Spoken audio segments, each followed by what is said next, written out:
தந்தி தொலைக்காட்சி நேயர்களுக்கு வணக்கம். விஸ்வாவசு வருடம் ஆவணி மாத பலன்கள் 17/8/2025 முதல் 16/9/2025 வரை. மாதிடம் கொண்டோருக்கும் மனத்திடம் இல்லாருக்கும் ஜோதிடத்தாலே வாழ்வில் சுகத்தினை ஊட்டுகின்ற சிவல்புரி சிங்காரத்தின் செந்தமிழ் வணக்கங்கள். தமிழ் மாதத்திலே 5வது மாதம் ஆவணி மாதம் பிறக்கிறது. இந்த ஆவணி மாதத்தை பற்றிய ஒரு பாடல். ஆவணியோ தமிழ் மாதம் 5ஆம் மாதம், ஆதவனோ சிம்மத்தில் அமரும் மாதம். சிம்ம மாதம்னே சொல்லுவாங்க. சிம்ம ராசியில் சூரியன் வந்து அமருகின்ற மாதம். தேவைகளை பூர்த்தி செய்ய வைக்கும் மாதம். செருத்துணையார் அதிபத்தர் பிறந்த மாதம். 63 நாயன்மார்களிலே செருத்துணை நாயனார் அதிபத்த நாயனார் எல்லாம் பிறந்த மாதம் இந்த மாதம். பூவணிந்து திருமணங்கள் நடக்கும் மாதம். இதுக்கு முந்தைய மாதம் ஆடி மாதத்தில் சுபகாரியங்கள் நடத்த மாட்டாங்க. ஆவணி பிறக்கட்டும்பாங்க. இப்போ ஆவணி பிறந்துருச்சு. ஆகையினாலே திருமணம் போன்ற சுப நிகழ்ச்சிகள் ஏராளமாக நடைபெறுகிற மாதம். பூவணிந்து திருமணங்கள் நடக்கும் மாதம். புதியதொரு முயற்சிக்கும் உகந்த மாதம். பூவுலகோர் கொண்டாடும் சதுர்த்தி என்னும் புனிதமிகு விநாயகருக்கு ஏற்ற மாதம். பூவுலகோர் கொண்டாடும் சதுர்த்தி காணும் புனிதமிகு விநாயகருக்கு ஏற்ற மாதம். விநாயகர் சதுர்த்தி இந்த மாதத்திலே வருகின்றது. விநாயகர் பிறந்த நாள் என்பார்கள். மிக அற்புதமான விழா. அந்த சதுர்த்தி விழாவை கொண்டாடுவார்கள். மூலமுதற் கடவுளுக்கு கொழுக்கட்டை தான் முன்வைத்து படைக்கின்ற நல்ல மாதம். அந்த பிள்ளையாருக்கு கொழுக்கட்டை வைத்து படைப்பார்கள். சில இடங்களிலே மிக அதிகமான அளவிலே அரிசிகள் சேர்த்து பெரிய கொழுக்கட்டையாக பிள்ளையார் பட்டியலையெல்லாம் படைப்பார்கள். மூலமுதற் கடவுளுக்கு கொழுக்கட்டை தான் முன் வைத்து படைக்கின்ற நல்ல மாதம். ஞாலத்தை சுற்றாமல் பெற்றோர் தன்னை நலமாக சுற்றி வந்து கனியை பெற்ற வேழமுகத்தான் பெருமை பேசும் மாதம். இந்த உலகத்தை யார் சுற்றி வருகிறார்களோ அவர்களுக்கு இந்த ஞானப்பழம் என்று சிவபெருமான் சொன்னபோது முருகப்பெருமான் மயிலேறி உலகை சுற்றப் போனார். ஆனால் விநாயகப் பெருமானோ தாய் தந்தையர் தான் இந்த உலகம் என்று அதை சுற்றி வந்ததினாலே அந்த கனியை பெற்றுக்கொண்டார். அப்படிப்பட்ட வேழமுகத்தான் பெருமை பேசும் மாதம். வெண்ணையுண்ட கண்ணனையும் வணங்கும் மாதம். ஆவணி ரோகிணி அஷ்டமி தன்னில் அவதரித்தாரடி கண்ணன் என்பார்கள். ஆகையினாலே இந்த ரோகிணி நட்சத்திரம் வருகின்ற நாளிலே அஷ்டமி திதி வருகின்ற பொழுதெல்லாம் ஆவணி மாதம் வருகின்ற பொழுது கண்ணனை வழிபடுவார்கள். அப்படிப்பட்ட வெண்ணையுண்ட கண்ணனையும் வணங்கும் மாதம். நாளான அவிட்டத்தை போற்றும் மாதம். ஆவணி அவிட்டம் வருகின்ற மாதம். நன்மைகளை நமக்கெல்லாம் வழங்கும் மாதம். 7 வித குதிரைகளை பூட்டி நிற்கும் எழிலான தேரேறி உலகை சுற்றும் கோள்களிலே முதற்கோளாம் சூரியன்தான் முக்கியமாய் பலம் பெற்று விளங்கும் மாதம். இந்த மாதத்திலே சூரியன் பலம் பெற்று சொந்த வீட்டிலே சஞ்சரிக்கின்றார். ராஜகிரகம். நாளான ஞாயிறிலே பொங்கல் வைத்து செட்டிநாட்டு பகுதியெல்லாம் இந்த ஆவணி ஞாயிற்றுக்கிழமையிலே கதிரவனுக்கு பொங்கல் வைப்பார்கள். நாளான ஞாயிறிலே பொங்கல் வைத்து நகரத்தார் நாட்டார்கள் வணங்கும் மாதம். காரிருளை நீக்கி என்றும் பிரகாசிக்கும் கதிரவனை வணங்குகின்ற இனிய மாதம். சந்திரனை தலைமீது சூடிக்கொண்ட சங்கரனாம் சிவபெருமான் மதுரை மண்ணில் வந்தியனும் கிழவிக்கு கூலியாழாய் வந்து நின்று வெள்ளத்தை அடைத்த மாதம். திருவிளையாடலிலே வந்தி கிழவிக்காக வைகையிலே வெள்ளப்பெருக்கு எடுத்து வந்தபோது சிவபெருமான் கூலியாழாக வந்து இந்த மாதத்திலே ஆவணி மாதம் மூல நட்சத்திர தன்றைக்குத்தான் அந்த விழா நடந்தது. ஆகையினாலே புட்டு திருவிழா என்று கொண்டாடுவார்கள். தந்ததொரு புட்டு தின்னை தின்ற மாதம். அந்த வந்தி கிழவி கூலியாக புட்டு கொடுத்தாளாம். அந்த புட்டு தின்றாராம் சிவபெருமான். தனிச்சிறப்பாம் மூலத்தில் திருவிழாவை கண்டதொரு மாதம் இந்த மாதமாகும். கடவுளின் திருவிளையாடல் நடந்த மாதம். இப்படி அற்புதமான மாதமாக விளங்குகின்ற இந்த ஆவணி மாதத்திலே கிரகநிலைகள் எப்படி இருக்கிறது என்பதை பற்றியும் 12 ராசிகளுக்கான பலன்கள் எப்படி என்பதை பற்றியும் இப்பொழுது நாம் பார்ப்போம். இந்த ஆவணி மாதத்திலே சந்திரன் ரிஷபத்தில் சஞ்சரிக்க, மிதுனத்திலே குருவும் சுக்கிரனும் இருக்கின்றார்கள். கடகத்திலே புதன், சிம்மத்திலே சூரியனோடு கேது, கன்னியிலே செவ்வாய், கும்பத்திலே சனி வக்ர இயக்கத்தில் ராகுவோடு இருக்கின்றார். இந்த அமைப்போடு இந்த மாதம் பிறக்கின்றது. சனி மாதம் முழுவதும் வக்ரமாக இருக்கின்றார். இப்படி வக்ரமாக இருப்பதனாலே கடகராசிக்காரர்கள், சிம்ம ராசிக்காரர்கள், மகர ராசிக்காரர்கள், கும்பராசிக்காரர்கள், மீன ராசிக்காரர்களுக்கெல்லாம் சனியினுடைய கெடுபிடியிலிருந்து கொஞ்சம் குறையும். எனவே ஓரளவு நற்பலன்கள் அவர்களுக்கு நடைபெறத் தொடங்கும். அதே நேரம் மிதுனத்தில் இருக்கும் குரு யார் எந்தெந்த ராசிகளையெல்லாம் பார்க்கிறார் என்றால், துலாம் ராசியை 5ஆம் பார்வையாகவும், தனுசு ராசியை 7ஆம் பார்வையாகவும், கும்பராசியை 9ஆம் பார்வையாகவும் பார்க்கின்றார். இந்த 3 ராசிக்காரர்கள் மட்டுமல்லாமல் தனஸ்தானம் எனப்படுகின்ற இடம், விருச்சிக ராசிக்கு 2ஆம் இடமான தனஸ்தானத்தை குரு பார்க்கின்றார். மேச ராசிக்கோ லாபஸ்தானத்தை குரு பார்க்கின்றார். எனவே இந்த ராசிகளும் சேர்ந்து தொட்டது துலங்கும், தொழில் வளம் மேலோங்கும், வருமானம் உயரும், வளர்ச்சி கூடும். இந்த மாதம் முழுவதும் அவர்களுக்கு நல்ல பலன்கள். சரி, இந்த சுய ஜாதக அடிப்படையிலே பார்க்கின்ற பொழுது ஒரு சிலருக்கு அந்த சுய ஜாதகத்திலே திசாபுத்தி பலம் இழந்திருக்கும். அப்படி பலம் இழந்திருந்தால், திசாபுத்தி பலம் இழந்திருப்பவர்களுக்கு எப்படி இருக்கும் என்றால், அவருடைய எண்ணங்கள் எளிதில் நிறைவேறாமல் போகலாம். தொட்ட காரியங்களில் தடைகளும் தாமதங்களும் வரலாம். நிம்மதி கொஞ்சம் குறையும். வளர்ச்சியில் தளர்ச்சி ஏற்படும். திசாபுத்தி பலம் பெற்றிருந்தால் எப்படி இருக்கும்? அவர்கள் எண்ணங்கள் எல்லாம் ஈடேறும், எதிர்பார்ப்புகள் எல்லாம் நடைபெறும், தடைகள் தானாகவே அகன்று ஓடும், தனவரவும் தாராளமாக வந்து கொண்டே இருக்கும். நம்முடைய சுய ஜாதகத்தை வைத்துத்தான் அதை பார்க்க வேண்டும். இவைகள் எல்லாம் பொது பலன்கள் தான். என்ன இருந்தாலும் நம்முடைய சுய ஜாதகத்தை ஒரு முறை புரட்டி பார்த்து, திசாபுத்தி பலவீனமாக இருக்கிறதா, பலமாக இருக்கிறதா, ஏழரை சனி, அஷ்டமத்து சனி, அர்த்தாஷ்டம சனியின் ஆதிக்கம் இருக்கிறதா, தன்னுடைய குடும்பத்தில் உள்ளவர்களுக்கு யாருக்கேனும் இந்த சனியினுடைய அமைப்புகள் இருக்கிறதா, தடைகள் இல்லாமல் ஓடுமா என்பதையெல்லாம் பார்த்து கொள்ள வேண்டும். அப்படி பார்க்கின்ற பொழுது நமக்கு இந்த திசாபுத்திகள் நல்ல விதத்திலே இருந்தால் எல்லா காரியங்களும் இனிதே முடியும். பொதுவாக வலதுகை இடதுகை இந்த 2 கை இறைவன் கொடுத்த கை. இதற்கு பின்னாலே வழுக்கை, மசக்கை, பொக்கை, புன்னகை என்ற 4 கைகளை நாம் சந்திக்கின்றோம். அதற்கு பின்னாலே நம்பிக்கை என்ற ஒரு கை சேருமானால் வாழ்க்கை என்ற கை மிக சிறப்பாக இருக்கும். அந்த நம்பிக்கையை எதன் மீது வைப்பது என்றால், நவகிரகங்களின் மீது வைக்கின்ற பொழுது நம்முடைய வாழ்க்கை வளமாகிறது என்பதை முன்னோர்கள் கண்டறிந்ததனாலே தான் இந்த ஜோதிட சாஸ்திரம் இவ்வளவு விரிவாக வந்து கொண்டிருக்கின்றது. கிரகங்களின் சுழற்சி மனித வாழ்க்கையின் வளர்ச்சிக்கு உதவுகிறது என்பதை கண்டறிந்தார்கள். அந்த அடிப்படையில் பார்க்கின்ற பொழுது இந்த ஆவணி மாதத்தில் இப்படிப்பட்ட கிரக நிலையில் ஆவணி 26ஆம் தேதி புதன் உச்சம் பெறுகின்றார். 29ஆம் தேதி கன்னியில் இருக்கும் செவ்வாய் அதற்கு அடுத்த துலாம் ராசிக்கு வருகின்றார். ஆவணி 30ஆம் தேதி சுக்கிரன் சிம்மத்துக்கு வருகின்றார். ஆவணி 5ஆம் தேதி கடகத்திலே சுக்கிரன் சஞ்சரிக்கின்றார். 9ஆம் தேதி சிம்மத்திற்கு புதன் வருகின்றார்.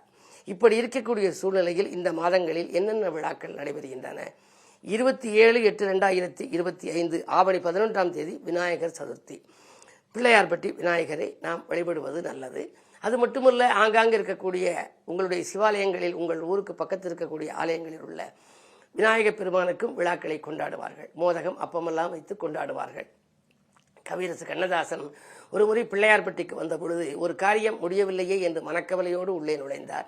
ஆனால் வந்த மறுநாளே காரியம் முடிந்துவிட்டது. உடனே அவர் ஒரு பாடல் எழுதினார். அற்புத கீர்த்தி வேண்டின், ஆனந்த வாழ்க்கை வேண்டின், நற்பொருள் குவிய வேண்டின், நலமெல்லாம் பெருக வேண்டின், கற்பக மூர்த்தி தெய்வ களஞ்சியத்து இருக்கை சென்று பொற்பதம் பணிந்து பாரில் பொய்யில்லை கண்ட உண்மை என்று எழுதினார். இது உண்மை என்று எழுதினார். அப்படிப்பட்ட பிள்ளையார்பட்டியிலே சதுர்த்தி அன்றைக்கு விரதம் எடுத்துக் கொள்பவர்கள் எல்லாம் லட்சக்கணக்கிலே வந்து குவிவார்கள். ஆங்காங்கு இருக்கும் விநாயகப் பெருமானையும் நீங்கள் அன்று தினம் உள்ளன்போடு வழிபட வேண்டும். விரதமிருந்து வழிபட்டால் சதுர்த்தி வழிபாடு உங்கள் சங்கடங்களை தீர்க்கும், சந்தோஷங்களை சேர்க்கும். அதற்கு பின்னாலே ஆவணி 17/9/2025 அன்றைக்கு ஆவணி மூலம் சிவாலயம் சென்று புட்டு திருவிழாவை கண்டு மகிழலாம். சிவபெருமானையும் இறைவியையும் அன்று நாம் வணங்குவது நல்லது. அதற்கு பின்னாலே ஆவணி 19 வாமன ஜெயந்தி, ஆவணி 22 பௌர்ணமியும் வருகின்றது. அதே நேரத்தில் 7/9/2025 அன்றைக்கு பௌர்ணமி மட்டுமல்ல, சந்திர கிரகணமும் வருகின்றது. அதற்குரிய வழிபாடுகளை மேற்கொள்ள வேண்டும். சந்திர கிரகணம் யார் யாருக்கெல்லாம் தாக்குதல் இருக்கிறதோ அவர்களெல்லாம் அதற்குரிய வழிபாடுகளை மேற்கொள்ள வேண்டும். பௌர்ணமி என்பதனாலே மலைவலம் வருவது நல்லது. அதே நேரத்திலே ஆவணி 20ஆம் தேதி வெள்ளிக்கிழமை பிரதோஷம் வருகிறது. இப்படிப்பட்ட சூழ்நிலையில் 12 ராசிக்காரர்களுக்கும் இந்த மாதம் எப்படி இருக்கப் போகிறது என்பதை பார்ப்போம்.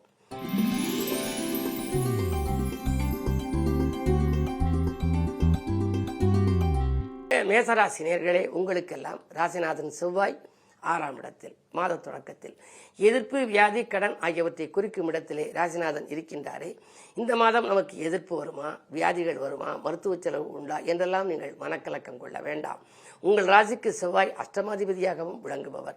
8ஆம் இடத்திற்கு அதிபதி 6ஆம் இடத்தில் வருகின்ற பொழுது கெட்டவன் கெட்டிடில் கிட்டிடும் ராஜயோகம் என்ற அமைப்பின் அடிப்படையிலே மிக அற்புதமான பலன்கள் உங்களுக்கு நடைபெறப் போகிறது. குடும்ப முன்னேற்றம் திருப்தியாக இருக்கும். தொழிற்துறங்க நினைப்பவர்களுக்கு அதற்கான வழி பிறக்கப் போகின்றது. உத்தியோகத்தில் இருப்பவர்களுக்கு ஊதிய உயர்வு கிடைக்கும் விதத்திலே ஒரு நல்ல சம்பவங்கள் நடைபெறும். உங்களுடைய திறமைக்கு அங்கீகாரம் கிடைக்கும். பொருளாதாரம் சீரும் சிறப்புமாக இருக்கிறது. இன்னும் ஆவணி 29 செவ்வாய் பேச்சுக்கு பின்னாலே இடம் வாங்குவது, பூமி வாங்குவது போன்றவைகள் எல்லாம் மாதத்தின் பிற்பகுதியில் நடைபெறும். வீடு கட்ட முடியவில்லையே, இவ்வளவு உழைத்து சம்பாதித்தும் சேமிக்க முடியவில்லையே என்று கஷ்டப்பட்டவர்கள், கவலைப்பட்டவர்களுக்கெல்லாம் ஆவணி மாதத்தினுடைய பிற்பாதி மிகவும் மகிழ்ச்சியான மாதமாக அமையப் போகின்றது. இந்த மாதம் முழுவதும் உங்களுக்கு இனிய மாதமாக அமைய நீங்கள் விநாயகப் பெருமானை வழிபட வேண்டும். கற்பக விநாயகரை கைதொழுது வழிபட்டால் அற்புத பலன்கள் உங்களுக்கு கிடைக்கும்.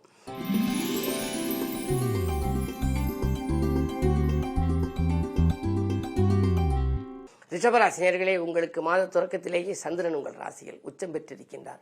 நினைத்ததெல்லாம் நிறைவேறப் போகிறது. எண்ணங்கள் எல்லாம் ஈடேறப் போகிறது. எதை எந்த நேரத்தில் நீங்கள் செய்ய நினைத்தாலும் அது செய்ய இயலும். மதிநுட்பத்தால் மகத்தான காரியங்களை செய்து முடிப்பீர்கள். உங்களுடைய ராசிநாதன் 2ஆம் இடத்தில். பொருளாதாரத்தை பெருக்கிக் கொடுக்கும் இடம் 2ஆம் இடம் தனஸ்தானம். அங்கு லாபாதிபதியோடு இருக்கின்றார்.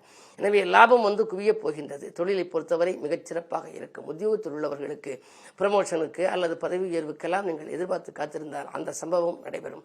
மேலதிகாரிகள் இணக்கமாக நடந்து கொள்வார்கள். மாதம் முழுவதும் உங்களுக்கு மகிழ்ச்சியான நிலையை உருவாகப் போகின்றது. அது மட்டுமல்ல, ஆவணி மாதத்திலே 26ஆம் தேதி புதன் உச்சம் பெறுகின்றார். தனாதிபதி உச்சம் பெறுவதனாலே இந்த மாதத்தின் கடைசியில் உங்களுக்கு மிக மிக அற்புதமான பலன்கள் நடைபெறப் போகிறது. பிள்ளைகளுடைய கல்யாண கனவுகளை நனவாக்குவீர்கள். பூர்வீக சொத்து தகராறுகள் அகலும். உச்சம் பெற்ற புதனால் அச்சமில்லாத வாழ்க்கைக்கு அடித்தளம் அமையப் போகின்றது. இந்த மாதம் நீங்கள் நன்மைகளை காண பிரதோஷ வழிபாடுகளை மேற்கொள்வது நல்லது. நந்தி, சிவன், உமையவள் வழிபாடு நன்மைகளை வழங்கும்.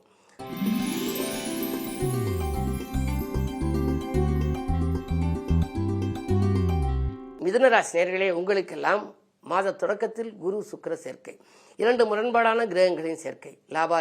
தொழில் ஸ்தானாதிபதி குரு, அதே நேரத்தில் பஞ்சம விரையாதிபதி சுக்கிரன்.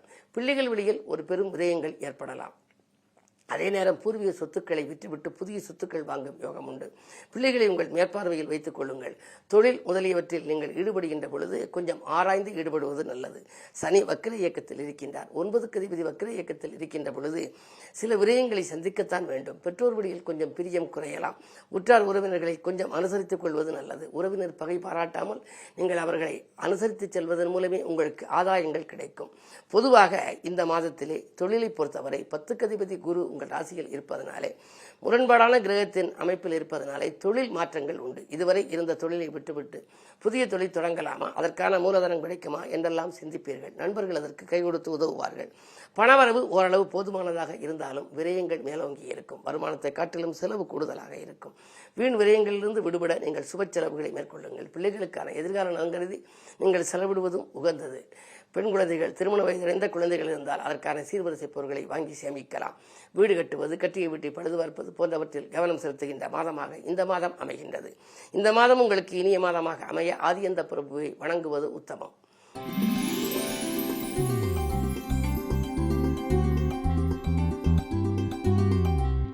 கடகராசி நேயர்களே, அஷ்டமத்து சனியின் ஆதிக்கம் இருந்தாலும் அது வக்ர இயக்கத்தில் இருப்பதனாலே நன்மைகளையே நீங்கள் காணலாம். தடைகள் கொஞ்சம் விலகும். என்ன இருந்தாலும் அஷ்டமத்து சனிக்குரிய பலன் கிடைக்கும் என்றால் சொன்னாலும் கூட அது வக்ர இயக்கத்தில் இருப்பதால் இதுவரை நடைபெறாத ஒரு சில காரியங்கள் இப்பொழுது நடைபெறப் போகின்றது.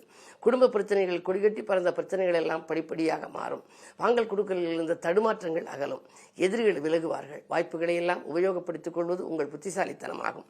ஆவணி 26 புதன் உச்சம் பெறுகின்ற பொழுது விரையாதிபதி உச்சம் பெறுகிறாரே என்று நினைக்க வேண்டாம். 3ஆம் இடத்திற்கு அதிபதியாகவும் விளங்குவதால் சகோதர சகாயஸ்தானம். எனவே உடன்பிறப்புகளால் உங்களுக்கு ஒரு மிகப்பெரிய நன்மை கிடைக்கப் போகின்றது. விலகிச் சென்ற சொந்தங்கள் விரும்பி வந்து இணையலாம். பொது வாழ்வில் இருப்பவர்களுக்கு நல்ல பொறுப்புகள் கிடைக்கும். அது மட்டுமல்ல, உங்களுடைய மனக்கவலைகள் அகல இந்த மாதம் முழுவதும் மகிழ்ச்சியாக இருக்க பிரதோஷ வழிபாட்டையும் நீங்கள் மேற்கொள்ள வேண்டும். அதே நேரத்தில் ராகு கேதுக்களையும் நீங்கள் வழிபட வேண்டும். ஏனென்றால் ராகு 8ஆம் இடத்தில் ராகவும் 2ஆம் இடத்தில் கேதுவும் இருக்கின்றார்கள். சூரியனோடு கேது இருப்பதனாலே குடும்ப பிரச்சனைகள் கொஞ்சம் அதிகரிக்கலாம். என்ன இருந்தாலும் விட்டுக் கொடுத்து செல்பவர்கள் கெட்டுப் போவதில்லை. எனவே அனுசரித்து செல்வது மட்டுமல்ல, ராகு கேதுகளுக்கும் நீங்கள் பிரீதி செய்வது நல்லது.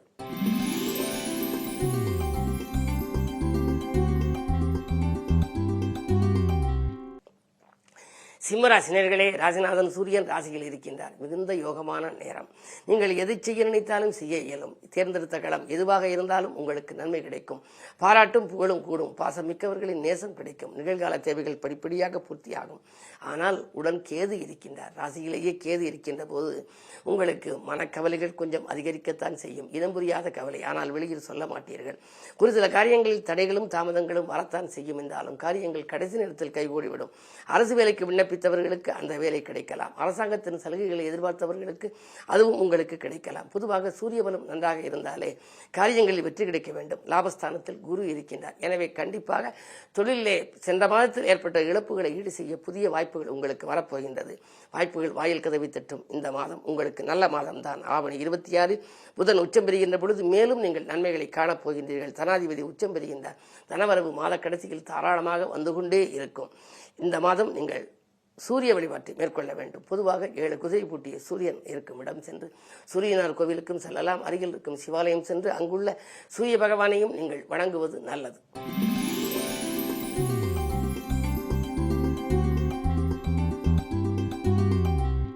கன்னிராசி நேயர்களே, உங்களுக்கெல்லாம் 10லே குரு இருக்கின்றார். 10ல் குரு இருந்தால் பதவி மாற்றம் என்று சொல்வார்களே, நமக்கு இருக்கும் இடத்திலிருந்து மாற்றம் வருமோ என்று நீங்கள் நினைக்கலாம். உண்மையிலேயே உங்களுக்கு ராசியில் இருக்கக்கூடிய செவ்வாய் பேச்சியாகின்ற மாதம் இந்த மாதம். இதுவரை தொடர்ந்து இருந்த செவ்வாய் இப்பொழுது ஆவணி 29ஆம் தேதி பேச்சியாக போகின்றது.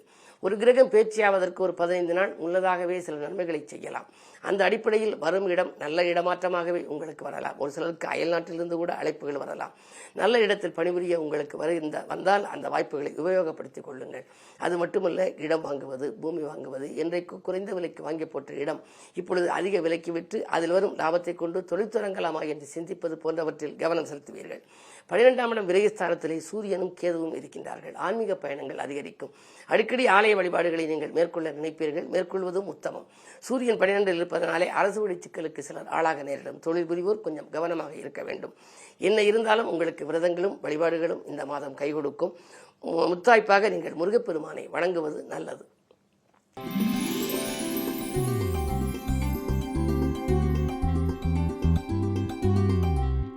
துலாம் ராசி நேயர்களே, குரு பார்வை உங்கள் ராசிகள் பதிகிறது. எனவே மாதம் முழுவதும் உங்களுக்கு மகிழ்ச்சி இருக்கும் என்றாலும் கூட உங்கள் ராசிநாதன் சுக்கிரன் குருவுக்கு பகை கிரகம். ஆனால் குருவும் சுக்கிரனும் இணைந்திருக்கின்றார்கள். சுக்கிர பயிற்சி எப்பொழுது என்று சொன்னால் ஆவணி 5ஆம் தேதி கடகராசிக்கு சுக்கிரன் வருகின்றார். எனவே மாத தொடக்கத்தில் ஆவணி 5க்கு மேல் உங்களுக்கு கொஞ்சம் நற்பலன்கள் படிப்படியாக நடைபெறத் தொடங்கும். குரு பார்வை இருப்பதனாலே குடும்பத்தில் நல்ல காரியம் நடைபெறும். மகிழ்ச்சியான தகவல் வந்து கொண்டே இருக்கும். உத்தியோகத்தில் உடன் இருப்பவர்களின் உதவி கிடைக்கும். வாகன பராமரிப்புக்காக கொஞ்சம் செலவிடுவீர்கள். இடமாற்றங்கள், வீடு மாற்றங்கள், வீடு வாங்குவது அல்லது இடம் வாங்கி போடுவது போன்றவற்றையெல்லாம் நீங்கள் கவனம் செலுத்துவீர்கள். கல்யாண கனவுகள் முக்கியமாக நடைபெறும். அது மட்டுமல்ல, பெற்றோர்களுடைய மணி விழாக்களோ முத்து விழாக்களோ நடைபெறுவதாக இருந்தால் அது கூட நடைபெறுவதற்காக நீங்கள் எடுத்த முயற்சி கைகூடலாம். ஒரே தொழிலை பொறுத்தவரை வாடகை கட்டிடத்தில் நடைபெற்ற தொழிலை சொந்த கட்டிடத்துக்கு மாற்றலாமா என்று சிந்தித்துக் கொண்டிருந்தவர்களுக்கு இப்பொழுது நல்ல பதில் கிடைக்கப் போகின்றது. பொதுவாக இந்த மாதம் உங்களுக்கு ஒரு இனிய மாதம். மேலும் நல்ல மாதமாக உங்களுக்கு அமைய நீங்கள் வழிபட வேண்டிய தெய்வம் எது என்று சொன்னால் குரு பகவான். குருவை வழிபடுவது உங்களுக்கு குதூகலமான வாழ்க்கையை அமைத்துக் கொடுக்கும்.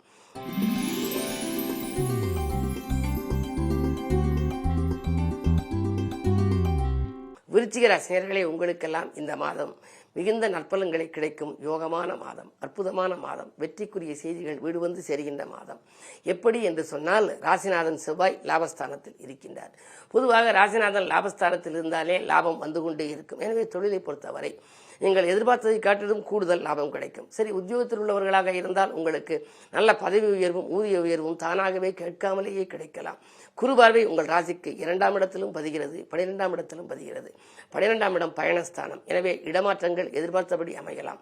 வீடு மாற்றங்கள் ஒரு சிலருக்கு நல்ல விதமாக அமையும். வாடகை கட்டிடத்தில் நடைபெற்ற தொழிலை சொந்த கட்டிடத்துக்கு மாற்றும் முயற்சி கூட கைகூடலாம். 2ஆம் இடம் என்பது வாக்கு, தனம், குடும்பம். அந்த இடத்தை குரு பார்ப்பதனாலே கொடுத்த வாக்கு காப்பாற்றுவீர்கள். கொள்கை பிடிப்போடு செயல்படுவீர்கள். வாய்ப்புகள் வாயில் தேடி வந்தால் அதை உபயோகப்படுத்திக் கொள்ளுங்கள். உத்தியோகத்தில் உயர் அதிகாரிகளின் பாராட்டுகளை பெறுவீர்கள். திருமண தடை அகலும். வருமோ வராதோ என்று நினைத்த பணம் உங்களுக்கு கைகளில் வந்து புரளும். இந்த மாதம் முழுவதும் உங்களுக்கு அற்புதமான மாதம். மேலும் நன்மைகளை நீங்கள் அடைய கற்பக விநாயகரை வழிபட வேண்டும். பிள்ளையார்பட்டிக்கு வாய்ப்பிருந்தால் சென்று வழிபட்டு வரலாம். இல்லை என்றாலும் கற்பக விநாயகர் படத்தை இல்லத்து பூஜை அறையில் வைத்து வழிபடலாம். கற்பக விநாயகர் வடக்கு நோக்கி வீற்றிருந்து அருள் வழங்குவதாலே தான் வளர்ச்சி மீது வளர்ச்சி கிடைக்கின்றது. பொதுவாக ஒவ்வொரு ஞாயிற்றுக்கிழமையும் நீங்கள் விரதமிருந்து நீங்கள் வழிபாடுகளை மேற்கொள்ளுங்கள். செவ்வாய்க்கிழமை முருகப்பெருமானையும் ஞாயிற்றுக்கிழமை அன்றைக்கு விநாயகப் பெருமானையும் வணங்குவதோடு இந்த மாதம் ஆவணி சதுர்த்தி வருகின்றது. அந்த விநாயகர் சதுர்த்தி அன்றைக்கு முழுமையாக விரதமிருந்து நீங்கள் ஆனைமுக பெருமானை வழிபட்டால் ஆனந்தமான வாழ்க்கை உங்களுக்கு அமையும்.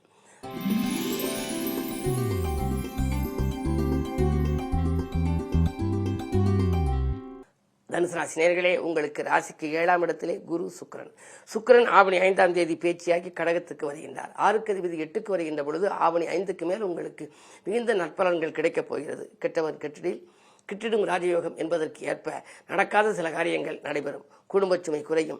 பணத்தேவைகள் உடனுக்குடன் பூர்த்தியாகும். உத்தியோகத்திலே நல்ல மாற்றங்கள் எதை எதிர்பார்த்து காத்திருந்தீர்களோ அது நடக்கும். பொது வாழ்விலே இருப்பவர்களுக்கு நல்ல பொறுப்புகள் வரலாம். வீண் விவாதங்களிலிருந்து நீங்கள் விடுபடுவீர்கள். குறு பார்வை இருப்பதனாலே கல்யாண கனவுகள் நனவாகும். இதுவரை வந்த வரன்கள் எல்லாம் வாயில் தேடி வந்து திரும்பி சென்று விட்டனவே, இனி எப்பொழுதுதான் நல்ல வரணமையும் என்று சிந்தித்தவர்களுக்கு இப்பொழுது கல்யாணம் கைகூடப் போகின்றது. உங்களுடைய பிள்ளைகளின் நலங்கருதி நீங்கள் எடுத்த முயற்சி, அதனுடைய மேல் படிப்புக்கோ அல்லது அயல்நாடு செல்லும் முயற்சிக்கோ உத்தியோகத்திற்கோ நீங்கள் எடுத்திருந்தால் அந்த முயற்சி கைகூடலாம். குரு பார்வை இருக்கின்ற பொழுது கவலைப்பட வேண்டாம். ஆனால் ஒவ்வொரு வியாழக்கிழமையும் நீங்கள் விரதமிருந்து குருவை வணங்க வேண்டும். அது மட்டுமல்ல, இந்த மாதம் முழுவதும் இனிய மாதமாக அமைய மாரியம்மன் வழிபாட்டை மேற்கொள்வது உகந்தது.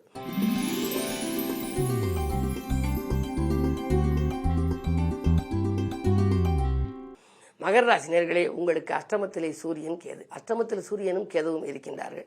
அஷ்டமாதிபதி அஷ்டமத்தில் இருப்பதனாலே கொஞ்சம் தடைகளும் தாமதங்களும் வரத்தான் செய்யும். இருந்தாலும் உங்களுக்கு தைரியமும் தன்னம்பிக்கையும் மிக்கவர்களாக நீங்கள் விளங்குவீர்கள். உங்களுடைய ராசிநாதன் சனி, எதையும் எதிர்கொள்ளுகிற ஆற்றல் உண்டு. ஒவ்வொரு சனிக்கிழமையும் நீங்கள் விரதமிருந்து சனி கவசம் பாடி சனியை நீங்கள் வழிபட்டால் இனிய வாழ்க்கை உங்களுக்கு அமையும். பொதுவாக சனிக்கு கருப்பு வண்ணத்திலே ஆடை அணிவிப்பார்கள். கருப்பினில் ஆடை ஏற்றாய், காகத்தில் ஏறி நின்றாய், இரும்பினை உலோகமாக்கி எழுதனில் பிரிய வைத்தாய், அரும்பினில் நீல வண்ணம் அணிவித்தால் மகிழ்ச்சி கொள்வாய், பெரும்பொருள் வழங்கும் ஈசா பேரருள் தருகனியே என்று அந்த சனிக்கவசம் எடுத்துரைக்கின்றது. எல்லா நாட்களும் நல்ல நாட்களாவது மந்தனாம் காரணியலா மணியான மகரவாசா எந்த நாளான போதும் நீ இனிய நாளாக மாற்று என்ற கவசத்திலே சொல்லப்பட்டிருக்கிறது. எனவே எந்த நாளையும் இனிய நாளாக மாற்றுகின்ற ஆற்றல் சனி பகவானுடைய அருளுக்கு உண்டு. அதிலும் ராசிநாதன் உங்களுக்கு சனி இப்பொழுது 2ஆம் இடத்தில் வக்ர இயக்கத்தில் இருக்கின்றார். எனவே வரவும் செலவும் சமமாகவே இருக்கும். தேவைக்கேற்பத்தான் பணம் வந்து கொண்டே இருக்கும். எதையும் எந்த முயற்சி செய்தாலும் நீங்கள் முயற்சியை செய்து கொண்டே இருக்கலாம். காரியங்கள் நடைபெறுவதில் தடைகள் வராது என்றாலும் கடைசி நேரத்தில் காரியங்கள் கைகூடிவிடும். இடமாற்றங்கள் இனிமை தரும் விதம் அமையலாம். வீடு மாற்றங்கள் பற்றி நீங்கள் சிந்திப்பீர்கள். 7லே புதன் இருப்பதால் மாமன் மைத்தின் வழியில் ஒரு மனதுக்கினிய சம்பவம் நடைபெறலாம். சேமிப்பு கரைந்தாலும் கூட அதை நீங்கள் மீண்டும் சேமிக்க வைக்கும் அளவுக்கு வழிபாடுகள் உங்களுக்கு கை கொடுக்கும். ஆரோக்கியத்தில் மட்டும் மிகுந்த கவனம் செலுத்துங்கள். அஷ்டமத்திலே கேது இருப்பதால் அலைச்சல் உண்டு. அலைச்சலுக்கேற்ற ஆதாயம் கிடைக்காது. ஆரோக்கிய தொல்லைகளுக்காக ஒரு சிறிதாவது மருத்துவ செலவுகள் ஏற்படலாம். வராகியை நீங்கள் வழிபட்டால் இந்த மாதம் முழுவதும் உங்களுக்கு மகிழ்ச்சி கிடைக்கும்.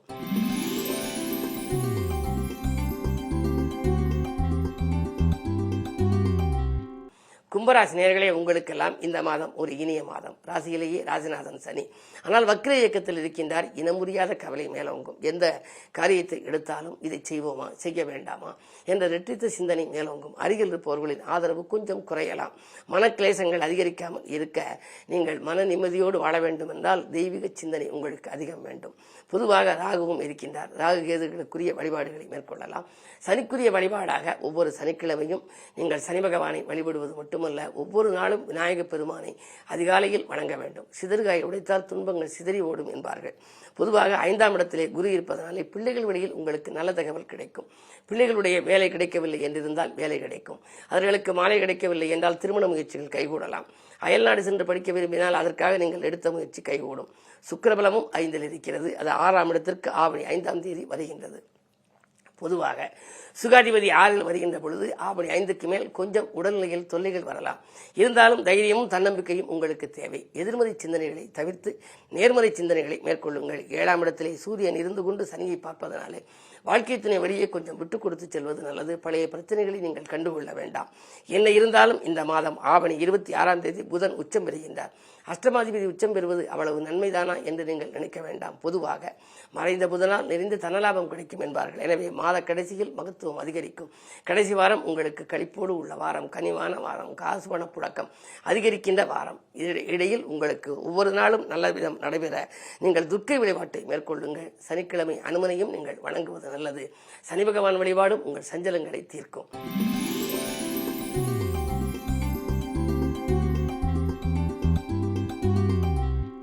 மீனராசினியர்களே, உங்களுக்கு இந்த மாதம் ஒரு மிகச்சிறந்த மாதம்.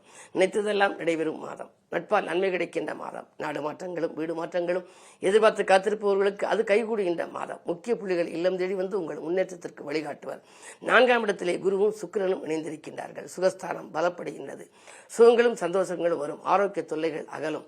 தடைகள் தானாக விலகப் போகின்றது. 5ஆம் இடத்திலே புதன் 4க்கு அதிபதி 5இல் இருப்பதனாலே உறவினர் வழியில் ஒரு நல்ல சம்பவம் நடைபெறலாம். பூர்வீக சொத்து தகராறுகள் அகலும். பாகப்பிரிவினர்கள் சுமூகமாக முடியலாம். சப்தமஸ்தானத்தில் செவ்வாய் பார்வை இருப்பதால் கோபம் கொஞ்சம் அதிகரிக்கலாம். முன்கோபத்தின் காரணமாக ஒரு சில முன்னேற்றங்கள் முட்டுக்கட்டைகள் வரலாம். எனவே முன்கோபத்தை கொஞ்சம் குறைத்துக் கொள்ளுங்கள். தனாதிபதியாகவும் செவ்வாய் விளங்குவதால் பூமியாலும் உங்களுக்கு யோகம்.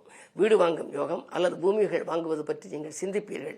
என்றைக்கோ குறைந்த விலைக்கு வாங்கி போட்ட இடம் இப்பொழுது அதிக விலைக்கு விற்று அதில் வரும் லாபத்தை கொண்டு தொழிலை வளப்படுத்திக் கொள்ளலாமா என்று கூட சிந்திப்பீர்கள். உங்களுடைய எண்ணங்கள் எல்லாம் ஈடேறும் விதத்திலேயே இந்த மாதத்தின் கிரக நிலைகள் அமைகின்றது. ஆனால் 6ஆம் இடத்திலே சூரியன் கேது. அரசு வழியில் சில பிரச்சனைகளை சந்திக்க நேரிடும். கவனம் தேவை. மாதம் முழுவதும் உங்களுக்கு மகிழ்ச்சி அளிக்க திருமால் வழிபாடும் திருமகள் வழிபாடும் கை கொடுக்கும். 12 ராசிக்காரர்களுக்கும் 27 நட்சத்திரங்களில் பிறந்தவர்களுக்கும் எல்லா நலன்களும் வளங்களும் கிடைக்கவும் பொன்னும் பொருளும் போற்றுகின்ற செல்வாக்கும் இன்னும் பெருகி இயல்பாக வளம் பெறவும் எனது இதயம் கனிந்த நல் வாழ்த்துக்கள். வணக்கம்.